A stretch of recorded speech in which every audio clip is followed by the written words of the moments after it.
Hello friends, foodie राजूमध्ये आज आपण पुन्हा एक नवीन रेसिपी घेऊन आलोय आणि आज आपण करणार आहोत पनीर बुर्जी ढाबा स्टाईलमध्ये। तर बघूया इथे काय काय घेतलेलं आहे। आपण घेतलेला आहे एक कांदा मीडियम साईजचा, एक टोमॅटो घेतलेला आहे मीडियम साईजचा बारीक चिरून, त्याचबरोबर एक शिमला मिर्च घेतलेली आहे। इकडे मी घेतलेले आहे 200 ग्राम पनीर, थोडीशी कोथिंबीर, कढीपत्ता, तडक्यासाठी आपण इथे घेतलेले आहे दालचिनी आणि 4 लवंगा आणि अर्धा चमचा जिरे। त्याचबरोबर हे मी बारीक केलेले आल्याचा तुकडा आहे अर्धा इंचाचा, एक मिरची घेतलेली आहे आणि इथे एक मिरची स्लाइस करून घेतलेली आहे। हे रेग्युलर मसाले आहेत। याच्यामध्ये आपण वापरणार आहोत एक पाव चमचा हळद, अर्धा चमचा गरम मसाला आणि अर्धा चमचा धने पावडर आणि लाल तिखट। तर बघूया त्याची कृती स्टेप बाय स्टेप। तर आपण आता मित्रांनो इथे पॅन ठेवलेला आहे आणि मी इथे 2 चमचे देशी तूप वापरतोय। मित्रांनो तूप आपलं चांगलं कडकडलेलं आहे आणि आपण आता हे कढीपत्ता टाकतोय। त्याचबरोबर हे मसाले जे होते अख्खे गरम मसाले, जिरे, लवंग आणि दालचिनी, हे पण टाकून आपण चांगले फिरवून घ्यायचं। इथे मी टाकतोय एक बारीक चिरलेली हिरवी मिरची आणि त्याचबरोबर हे आल्याचे काप बारीक चिरलेले आणि चांगलं मिक्स करून घ्यायचे। आता मी टाकतोय एक कांदा बारीक चिरलेला।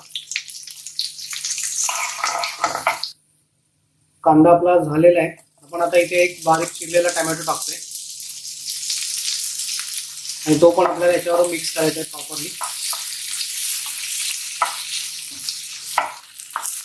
मित्रांनो हाय फ्लेम वरती आपण हे आता करून घेतोय।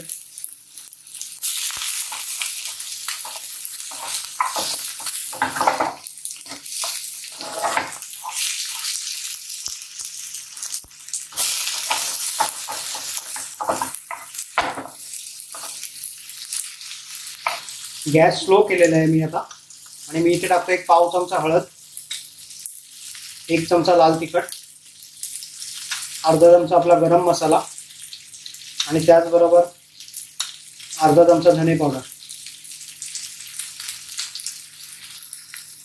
त्याचबरोबर इथे मी चवीनुसार मीठ टाकतोय। इथे मी थोडंसं पाणी टाकतोय जेणेकरून आपले मसाले जाणार नाहीत।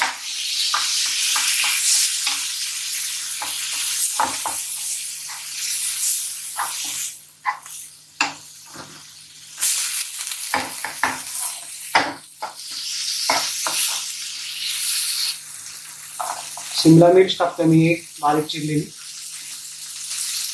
ती सुद्धा मिक्स करून घ्यायची।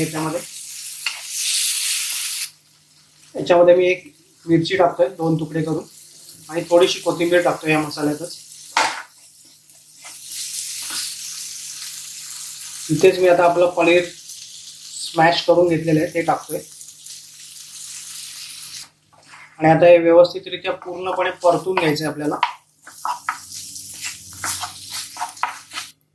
मित्रांनो आता एक 3 मिनिटाची वाफ दिल्यानंतर आपण बघूया पनीर भुर्जी आपली। तुम्ही बघू शकता इथे एकदम जबरदस्त अशी पनीर भुर्जी आपली झालेली आहे आणि याचा कलर तर एवढा सुंदर आलेला आहे। तर आपण आता याला फायनल टच देऊ, थोडीशी कोथिंबीर वरून टाकू आणि थोडासा फायनल टच साठी एक चिमूटभर। तर मित्रांनो अशा प्रकारे आपली पनीर भुर्जी ढाबा स्टाईल खाण्यासाठी रेडी झालेली आहे। जर तुम्हाला ही रेसिपी आवडली असेल तर जरूर चॅनलला लाईक करा, शेअर करा आणि मित्रांबरोबर सबस्क्राईब करायला सुद्धा विसरू नका। भेटूया अशाच पुन्हा एका नवीन रेसिपीमध्ये। तोपर्यंत थँक्यू।